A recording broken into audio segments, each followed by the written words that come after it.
A sheriff who despised the slave trade for years paid double the opening bid for an orc woman he had never spoken to and then had absolutely no idea what to do next.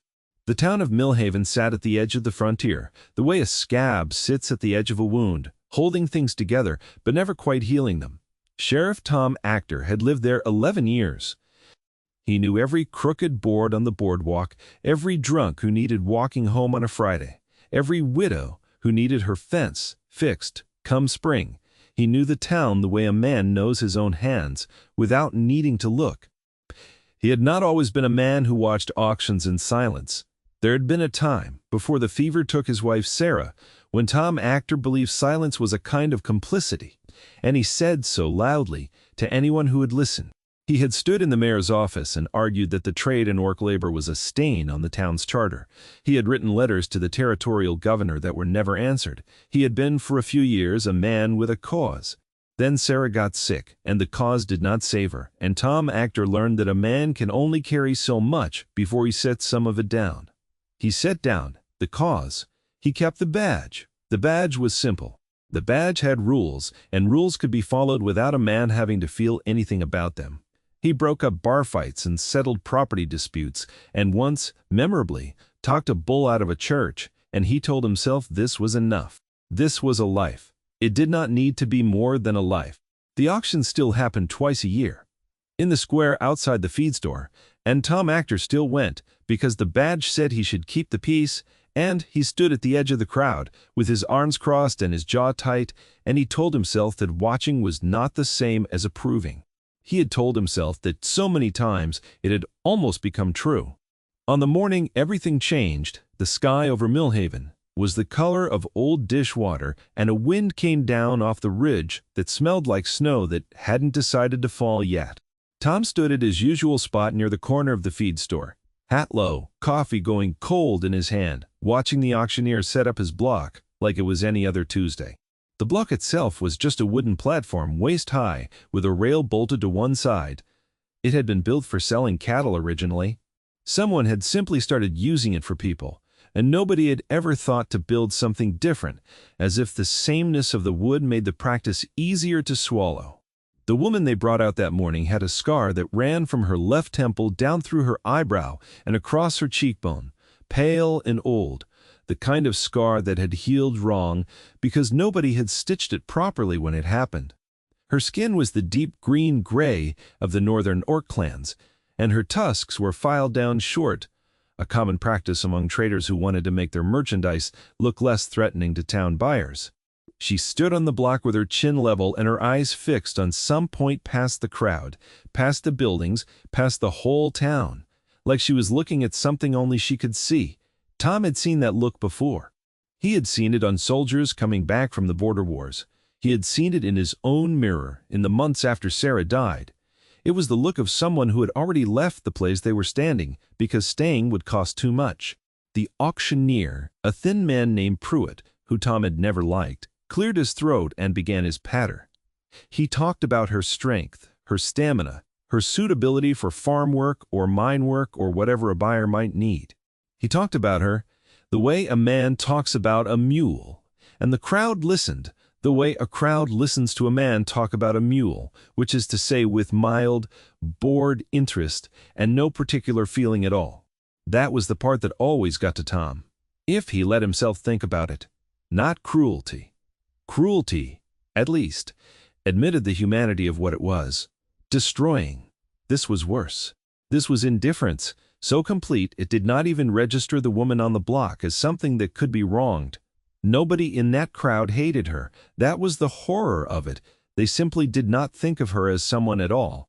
Pruitt opened the bidding low, the way he always did, and a rancher named Coe near the front raised 2 fingers without much enthusiasm, more out of habit than desire, the way a man might bid on a used plow he wasn't sure he needed. Tom felt something move in his chest. It was not new, this feeling. He had felt it every auction day for years. It was a tightness that started behind his ribs and climbed up into his throat, and every time before he had swallowed it down, because swallowing it down was the only way to keep functioning in a town where this was simply how things were done. But that morning, for reasons he could not have explained, even to himself, the tightness did not go down. He looked at the scar on her face and wondered who had put it there, and whether anyone had ever asked her that question with the intention of caring about the answer. He looked at her eyes, fixed on that middle distance, and understood, in a way that had nothing to do with logic, that she had made peace with the idea that no one ever would. Pruitt called the bid again. Coe raised his 2 fingers again, bored, already thinking about lunch. Tom heard his own voice before he decided to use it. 400, he said. The crowd turned. Pruitt blinked at him like he'd misheard. The sheriff, saying a number in an auction, was not a thing that happened. Tom had never bid on a person in his life, had built a small private pride out of that fact, the way another man might take pride in never having told a lie. And yet there the number was, hanging in the cold air, already spent. Coe glanced back at him, shrugged, and did not raise again. 200 had been his ceiling anyway. Pruitt, recovering his patter, called the bid 3 times, and nobody else moved, and the gavel came down, and just like that, Tom Actor owned a woman he had never spoken one word to in his life. He did not remember walking to the block. He remembered standing at the bottom of the steps, looking up at her, and understanding for the first time just how tall she actually was. Taller than him by a hand's width, her shoulders set square, even though her wrists were bound in front of her with rope that had rubbed the skin raw. She looked down at him with an expression that held no gratitude at all. It held something closer to suspicion, and beneath the suspicion, exhaustion so deep it had become a kind of architecture, the load-bearing wall of her whole face. He understood the look. He was, after all, just another man who had paid money for her.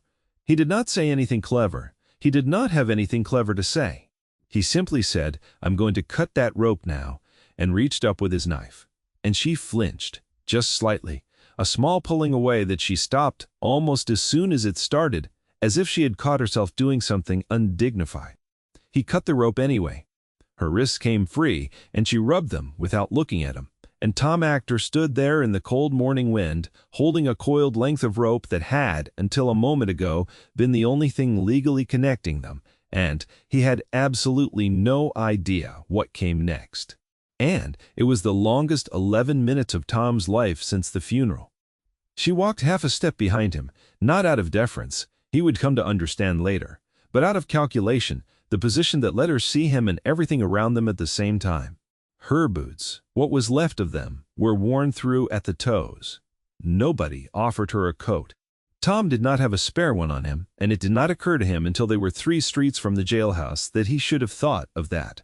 And by then it felt strange to bring it up. The town watched them go. Doors did not open, but curtains moved. Tom felt the weight of every unopened door, and every twitched curtain, like stones, dropped one at a time onto his shoulders. He had lived in Millhaven 11 years as a known quantity, a predictable man, a man whose habits could be set your watch by. He understood, walking those 11 minutes, that this had ended, and that whatever came next, people would be watching for it. The jailhouse had a spare room above it, accessible by an outside staircase that had belonged, in some vague former life of the building, to a deputy who no longer existed. Tom used it for storage. Boxes of old files, a broken rifle he kept meaning to fix. A cot with a mattress that had seen better decades. He walked her up the stairs and opened the door and stood back to let her see the room for what it was. Small and cold and full of somebody else's forgotten things. "It's not much," he said. She did not answer. She walked into the room and looked around it slowly, the way a person checks a room for exits before they check it for comfort. And Tom understood that she was doing exactly that, counting the window, the door, the distance between them. He said, "There's a lock on the inside. You can lock it if you want." That got a reaction, small but real. Her eyes came to his face for the first time since the auction block, and something in them shifted, not trust, nothing so large as trust, but a recalculation. Like a woman adjusting the weight she put on a bridge she did not yet believe would hold her. "Why?" she said. Her voice was rough, unused, like she had not spoken in some time, and the words came out needing to be oiled first. "Because it's your room," Tom said. "Not mine. You get to decide who comes in it." She looked at him a long moment.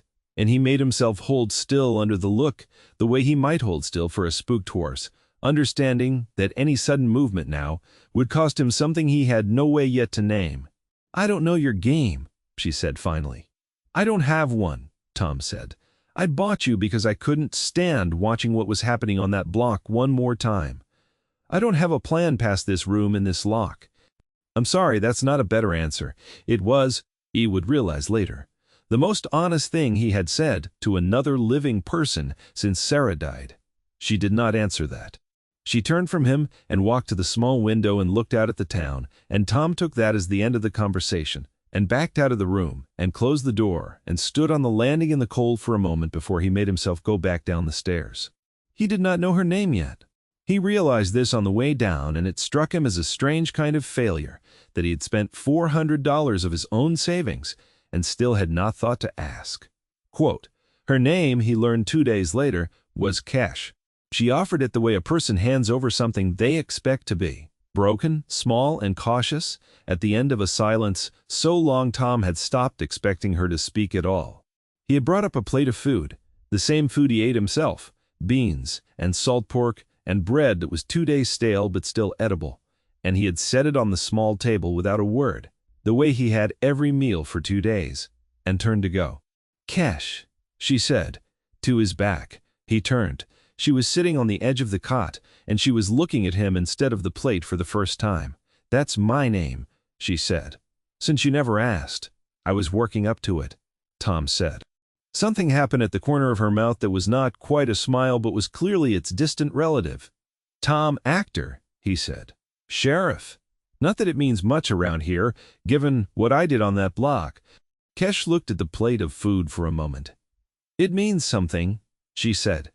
"I don't know what yet." That was, Tom thought, as good a place as any to leave it, and he left it there, and went back down to his office and sat at his desk and did not do any actual work for the better part of an hour. Just turned the whole exchange over in his hands, like a coin he was trying to decide the value of.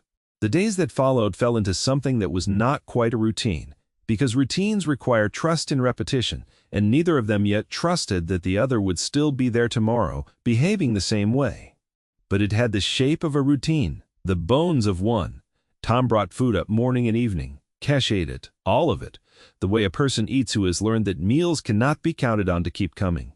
She did not come down from the room in those first days. Tom did not ask her to. He understood, without being told, that the room and its lock were the only thing on this earth she currently controlled, and he was not going to be the one to take that from her by suggesting she leave it before she was ready. The town, for its part, buzzed with the kind of talk that a town buzzes with when its sheriff does something nobody saw coming.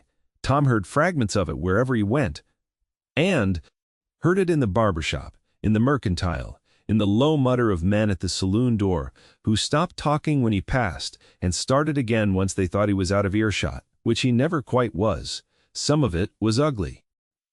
Most of it was worse than ugly because it was not angry, just puzzled, the way people are puzzled by a man who does something that does not profit him. He ignored it as best he could and did his rounds, and kept the peace, and every evening he climbed those outside stairs with a plate of food and knocked twice before he opened the door. Because he had learned on the third day that Kesh liked to know exactly how many seconds she had before another person entered her space. The first real thaw between them came from an axe. Tom kept a woodpile behind a jailhouse and kept meaning, all through that cold snap, to get more of it split before the real winter set in, and kept not getting to it because the badge ate most of his daylight hours. He was out there on a gray Sunday afternoon, sleeves rolled despite the cold, working through a stack of rounds with the kind of tired, mechanical focus that a man uses to avoid thinking about anything else, when he heard the outside stairs creak. He turned, and Kesh was standing at the bottom of them watching him. It was the first time she had come down in 9 days. She did not say anything. She simply crossed the yard, took the axe from where it was leaning against the chopping block on his next pause, and split the round he had set up with a single clean stroke, the axe head burying itself in the block beneath, with a sound of finality that made something in Tom's chest go quiet. She handed the axe back. He noticed for the first time, up close, how her hands were shaped. broad and strong, with old calluses along the palm that spoke of years of labor before any of this happened to her. "I know how to work," she said.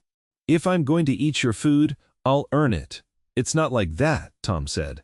"It's exactly like that," Kesh said, not unkindly, but with the flat certainty of someone who had learned the hard way not to accept unearned things, because unearned things always came with a bill collected later. "I'd rather owe you nothing." Tom thought about arguing the point and decided against it. He understood dimly that letting her work was itself a kind of gift, maybe the only one she could accept right now without flinching, and so he handed her the axe back and split rounds with her. The rest of that gray afternoon, the two of them working in a silence that was, for the first time, comfortable rather than careful. They did not talk much that day. But something had opened, some door that had been shut before, and Tom understood that it would take a long time to walk all the way through it, but that it had, at least, been opened. After that, Kesh came down most days. She split wood, she mended a section of the jailhouse fence that had been sagging since before Tom could remember. She found the broken rifle in the storage room and, without asking, took it apart on a cloth on the floor and put it back together clean and oiled, and left it leaning by the door like a question she expected him to answer. Tom answered it by teaching her to shoot it out, past the edge of town where nobody would see and start more talk than there already was, and she took to it with a quiet, focused seriousness that told him she had held weapons before, in another life, for other reasons. It was on one of those evenings, out past the ridge, with the light going gold and thin, that she told him about the scar. They had stopped shooting and were sitting on a fallen log, sharing the last of a canteen of water, and the silence had gone soft in the way that silences sometimes do between two people who have started, without either of them quite noticing, to feel less alone in each other's company. "You want to ask about it," Kesh said, not looking at him, one finger touching the old pale line on her cheek. "Everybody wants to ask. Most don't have the nerve. You don't have to tell me," Tom said. "I know," she said. "That's why I'm telling you." She had been married once. She said, in the way a person describes a fact of geography, a river that used to run somewhere and had since dried up. Her husband had been an orc of some standing among their clan, and had also been a man who believed that a wife's silence and a wife's obedience were the same thing, and that his hand was an acceptable tool for enforcing both. The scar had come the night she finally left. He had not wanted her to go, and had said so with a blade, and she had run anyway, and the running had cost her the wound and had cost her, eventually, everything else, because a woman alone, marked, cast out, by her own clan for the shame of a failed marriage, had very few places in this territory that would take her in as anything other than property. She had ended up, through a chain of bad luck and worse people, on Pruitt's auction block. Tom listened without interrupting, the way he had learned over the years that grief wants to be heard rather than solved. When she finished, he did not offer sympathy because he understood that sympathy, right now, would feel to her like pity, and pity was just another way of being looked down on. Instead, he said, "My wife's name was Sarah." Kesh looked at him then, surprised by the sudden turn, and Tom found that once he had started, the rest came easier than he expected. "Fever took her 6 years back," he said.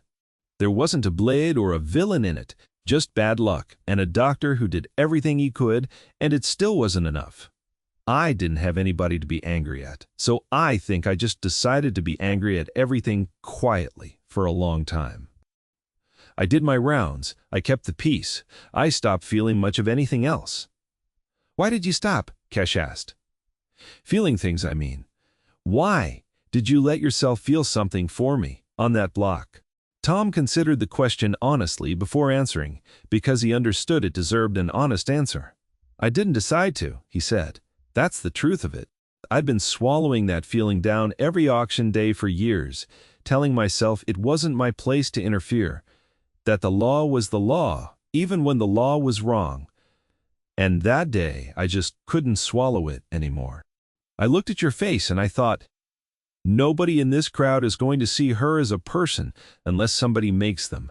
And I was tired, Kesh. I was tired of being one more person who didn't."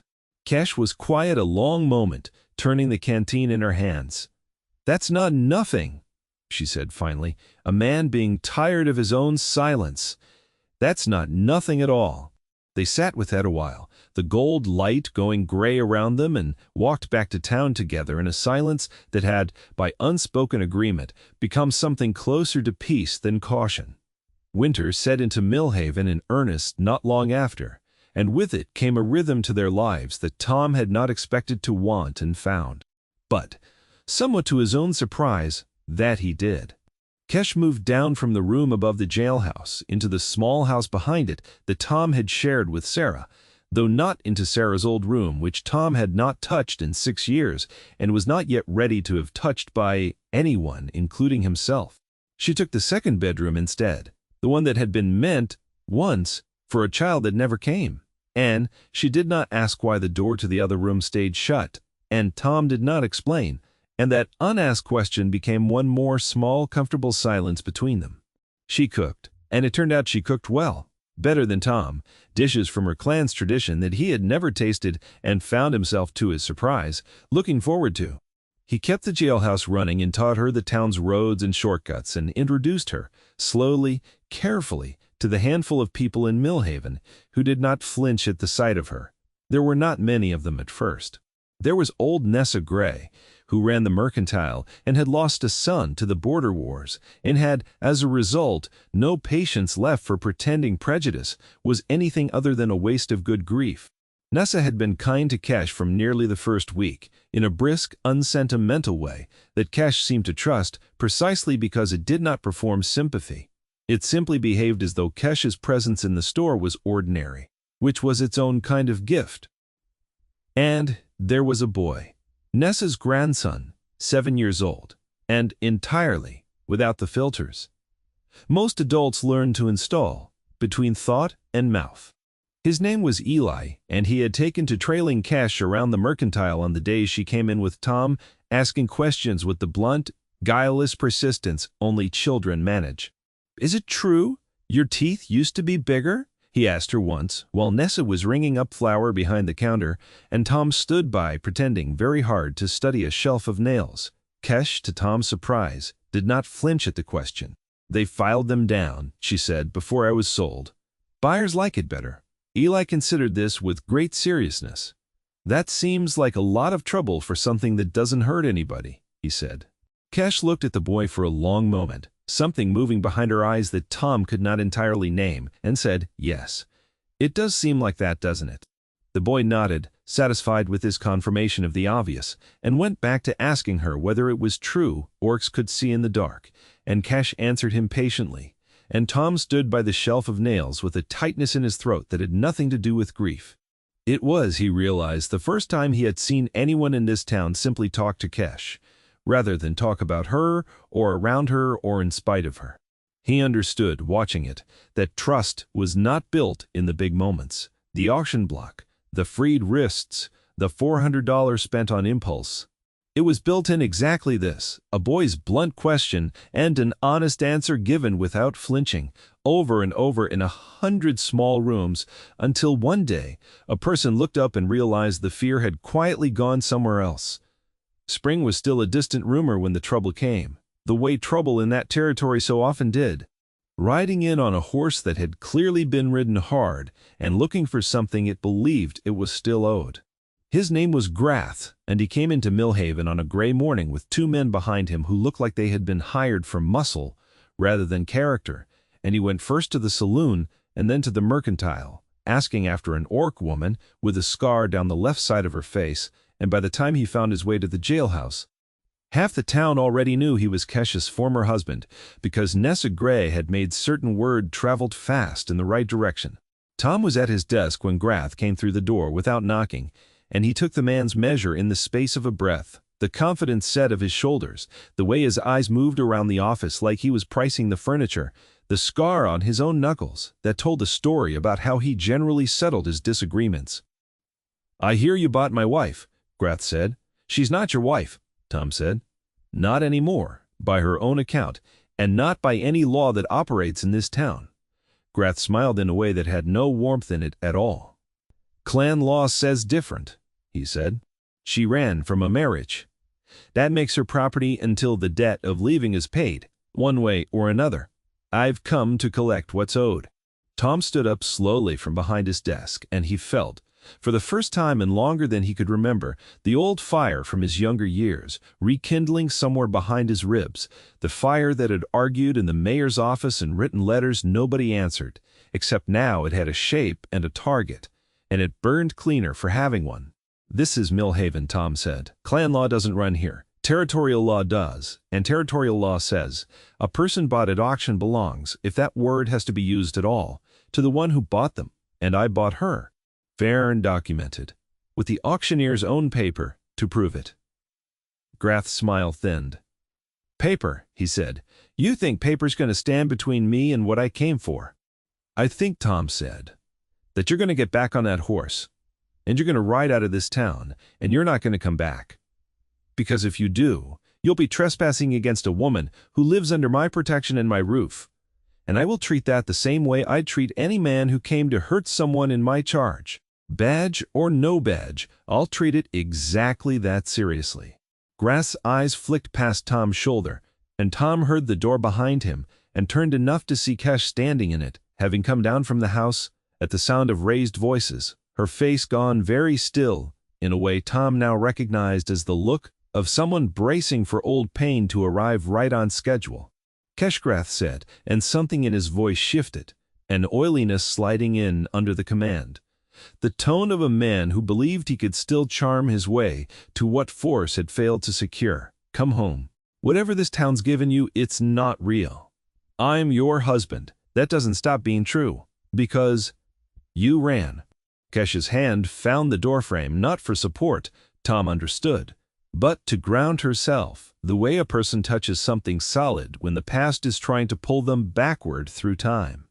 "It stopped being true the night you did this," she said, and touched the scar on her face, and her voice did not shake, which struck Tom as the bravest thing he had seen in a very long while. "I don't owe you anything, Grath. Not a debt, not a marriage, not my life. I paid whatever I owed you the day I survived leaving." Grath's jaw tightened, and Tom saw, the moment the charm dropped away entirely, saw the man he must have been on the worst nights of Kesh's old life step forward into the room, and Tom moved, without deciding to put his own body between Grath and the doorway where Kesh stood.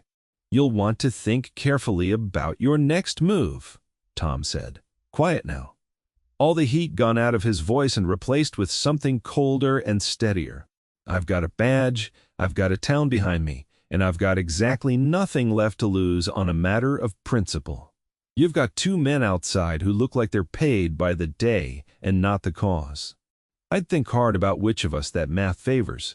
Grath held the stare a long moment, and Tom held it back, without blinking, and behind him he heard Kesh's breathing, steady now, no longer bracing, but ready, and something in the room shifted, some old balance of power, tipping quietly and permanently to one side. "This isn't finished," Grath said, but the words had lost their weight, even as he said them, the bluff of a man who had already decided he was leaving and needed something to say on his way out the door. "It is, actually," Tom said. "Ride out of Millhaven, and don't come back to it. That's not a request. That's the law from the man whose job it is to enforce it." Grath left. His two hired men, who had never much cared about the cause beyond their wages, went with him without argument, and the sound of their horses faded down the frozen street, and Tom stood in his office with his heart going hard against his ribs and did not move until he was certain, truly certain, that the sound was not coming back to second. Word of the confrontation went through Millhaven faster than any snowstorm ever had. By evening, half the town had a version of it, most of them fairly close to the truth, and Tom found, in the days that followed, that something in how people looked at him had changed. Not everyone. There were still men at the saloon who muttered about a sheriff who'd lost his sense, spending his own money, and drawing trouble down on a peaceful town for the sake of an orc woman. But there were others, more than Tom expected, who nodded to him on the street in a way that had a new weight to it, a respect that had not been there before, or that had been there and gone quiet, the way his own conscience had gone quiet for so many years. Nessa Grace said it plainest, leaning on her counter one afternoon while Tom waited for Kesh to finish picking out thread for a repair she was making to the fence gate. "You did a decent thing," Nessa said, without preamble. The way she said most things. "Took you long enough to let yourself do it. But you did it, finally, and did it in front of God and everybody, which is the only way decency ever counts for much in a town like this." Tom did not have an answer for that beyond a nod, but he carried the words with him the rest of that day, turning them over like the coin he still hadn't finished valuing. Kesh, for her part, said little about Grat's visit in the days after, but Tom noticed the change in her all the same. She stood straighter. She met people's eyes on the street instead of watching the ground. She had, he understood, spent the whole confrontation waiting to see whether he would fold, whether the badge and the town and all of it would prove in the end to be worth less than her old husband's claim. And when Tom had not folded, something in her had settled that might never have settled otherwise. It was 2 weeks later, on an evening with real snow, finally falling outside the windows soft and steady, that she said the thing that changed the shape of the house they share. They were at the small kitchen table, the fire going, plates cleared, and Kesh was mending a shirt of Tom's with the careful, practiced stitches of someone who had done this kind of work her whole life, and she did not look up from the needle when she spoke. "I want to stay," she said, "not because I've got nowhere else.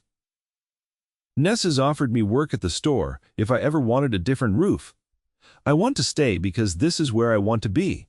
Tom felt something in his chest that he recognized, after a moment, as the opposite of the tightness that had lived there for 6 years. It felt like a held breath, finally let go. "I'd like that," he said. "More than I know how to say properly." Kesh looked up from the mending then, and there was a small, real smile at the corner of her mouth.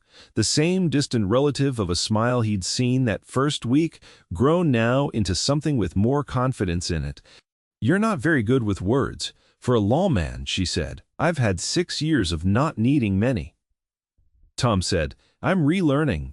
That got a real laugh out of her, short and surprised like it had escaped before she decided to let it, and Tom found himself laughing too, quiet and rusty, the sound of a thing unused for a long time, finally remembering how it worked.